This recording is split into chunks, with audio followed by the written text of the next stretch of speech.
It's a pleasure to address all of you again with a short Dvar Torah. This parasha, a week's parasha, we learned on Shabbos Tazria Metzora. It was also notable in being Shabbos Mevorachim. It was also notable in being my Bar Mitzvah parasha. And indeed, I was Bar Mitzvah some 20-something. I hear my wife correcting me, 60-something years ago. However, this week, since it was Rosh Chodesh, we didn't lay in the Haftarah of the parasha.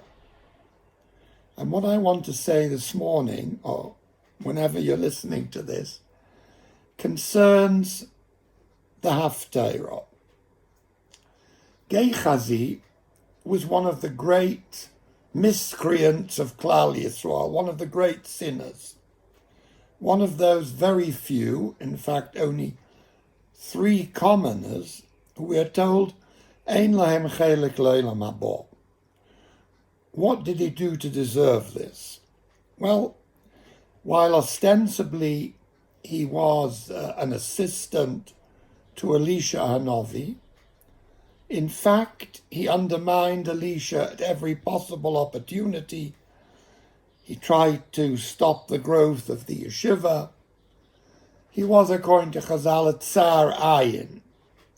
He was somebody who was negative and resentful to all others. But the straw that broke the camel's back was the story with Naaman. Naaman was the head of the army of Aram, of Aramea. And Naaman was a great soldier, but he was also a victim of leprosy. This leprosy is not to be confused with the spiritual leprosy of the parasha. This was Hansen's disease, proper leprosy. And a Jewish captive woman suggested to him that he might find relief by consulting the Navi. And finally, he comes to the Navi, a bit doubtful that anything good will come of it, but he comes in desperation. And the Navi suggests to him that he should be toivel himself, he should immerse in the Yarden, and that after 7 immersions, he will be without any disease. And that's exactly what happened. Now, Elisha the Navi was extremely scrupulous about one thing. He absolutely did not want any quid pro quo from Naaman. In general, he believed that taking anything in return for what are essentially spiritual services taints the whole process. Rabbis don't help people in return for gifts.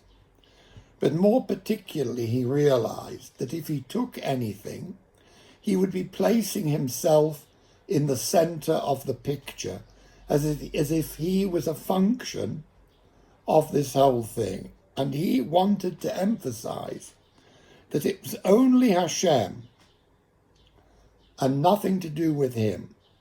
This is the midah va'omer davoi b'shem omro, that somebody does not want to take credit, and he realizes all credit can only be given to Hashem.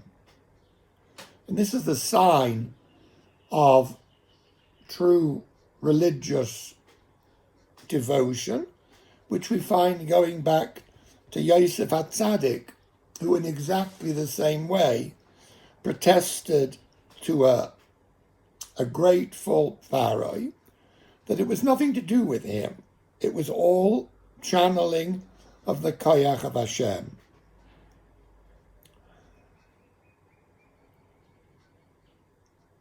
Gehazi ignored this. And behind the back of Elisha, he went and he asked for something. He asked for gifts, he asked for money. Elisha was furious. He felt that he was destroying the whole spiritual process. And he says to Gehazi, your punishment for this will be that the leprosy that I have taken from Naaman will be on you and your children forever. Our Haftorah opens this week with Gehazi and his 3 children who are afflicted with leprosy and who are therefore condemned to being outside the camp. They're on their own. And at this time, Aram is besieging the Shomron, and there's great famine in the city. These 4 Metzoroim, these 4 lepers, are outside. That means Gehazi and his 3 sons. And they say, look, we are also dying of hunger. We can't go into the Jewish city. That's pointless. Perhaps we should throw ourselves at the mercy of Aram. And that's exactly what they do. They walk towards the settlement of the Arameans, intending to give themselves up, as it were. Kadosh Baruch Hu makes a huge miracle, and the Arameans hear the noise of huge amounts of soldiers coming to this place where they are encamped. They theorize that Am Yisrael has somehow got its hands on soldiers from other nations, and they run away. They all flee. By the time Gehazi and his children get to the encampment, there's no one there.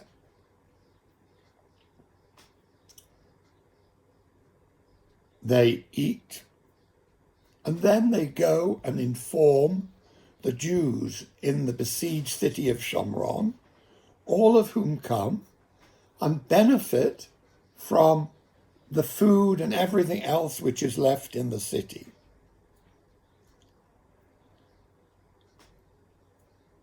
And yet, Gehazi is one of those who have no part in the world to come. I want to move to another great rascal of the Jewish people, and that was Micha. Micha set up his own Mishkan. There was Mishkan Shiloh, which was in full swing, and he opens up a private Mishkan. And for decades, for all the time that Shiloh was extant, so was his thing. His name was Micha, and his private Mishkan was called Pesel Micha. And he operated there. And it was amazingly successful for reasons which are nothing to do with our discussion today. Amazingly successful. And yet, despite the fact that not only did he sin, but he made so many tens of thousands of Jews sin, bringing korbanos in a Mishkan, which was not a Mishkan, which was totally a faux Mishkan. And yet we see that he is not one of the 4 commoners who has no place in the world to come. And our rabbis find this very puzzling. And they say, after all he's done, how come that he is not included? And the answer they give is, Mipnei ma lo mono es Micha. Why is he not counted? because anybody who was hungry could come by and eat. He was a really nice guy. And this is evident from the posuk, from the narrative. We see that indeed he was a nice guy. An unemployed young man comes past, and Micha says to him, "Come and work in my place. There's work for everybody here. Come and work here." So the guy says to him, "I'm a Levi. I'm not a Kohen." Micha says, "No, you're a Hibai, a Kohen. Don't make so little of yourself. You're a descendant of Moshe Rabbeinu. Don't be so modest. You'll be in the place of the Kohanim here." This is a little peculiar. Or is the Torah telling us that nice guys finish first? What's going on here?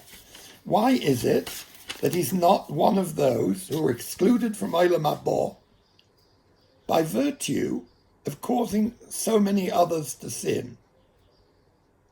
So this question is asked by a number of Mefarshim. So a number of all the Mefarshim say, how come that he escaped Olam Haba? Just because of his generosity, his personal generosity. So the Maharal Miprag answers as follows. He says that we have two ways of knowing how we should behave. One is to follow the Torah, Tariag mitzvahs. The other one is to follow the pattern that a HaKadosh Baruch Hu has laid down of behavior. Acharei Hashem leikecho teilechu.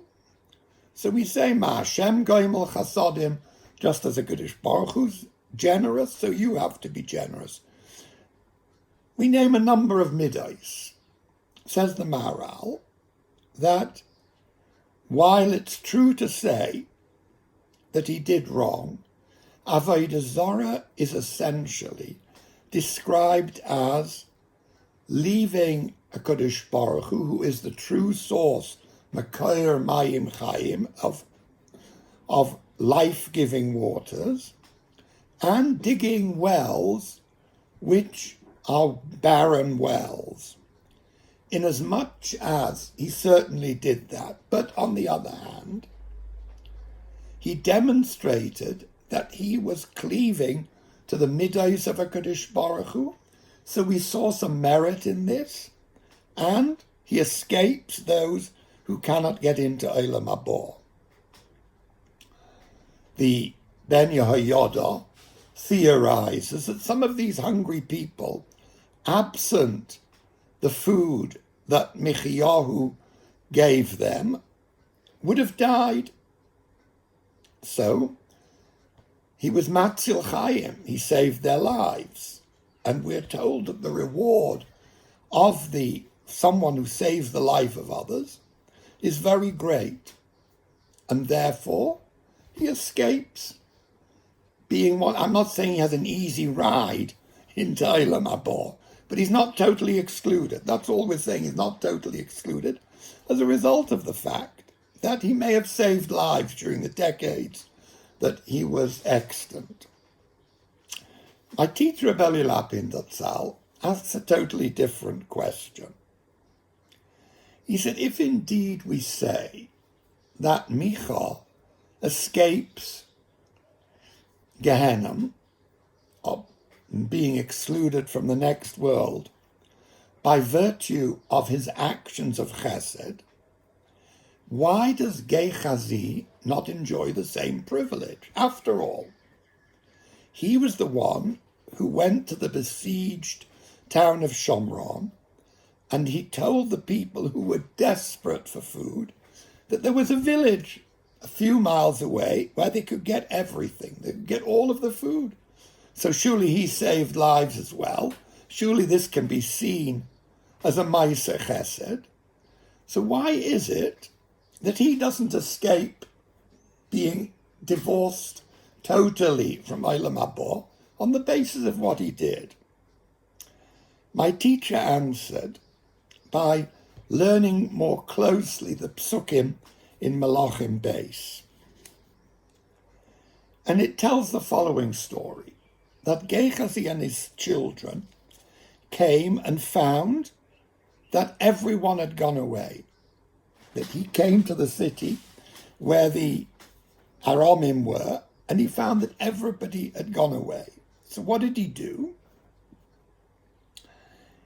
It says that Vayichlu Vayishtu, they ate, they drank, they took away everything valuable that they could get their hands on, and they went and hid them. And then they said to one another, then they moved to the second tent, and they did the same thing. And then they said to one another, this is not the way to behave. If Am Yisrael finds out that we are here and we haven't told them of all this food, this will be very bad. It's a Yom B'Seira, it's a good event. But if we are silent, if they find out that we've been silent and haven't told them, so then they will blame us for this. Metzora will be blamed. And therefore, they went to the Jewish camp and they told them. Said my teacher, what we are seeing here is not proactive chesed, that Gehazi had any interest in helping.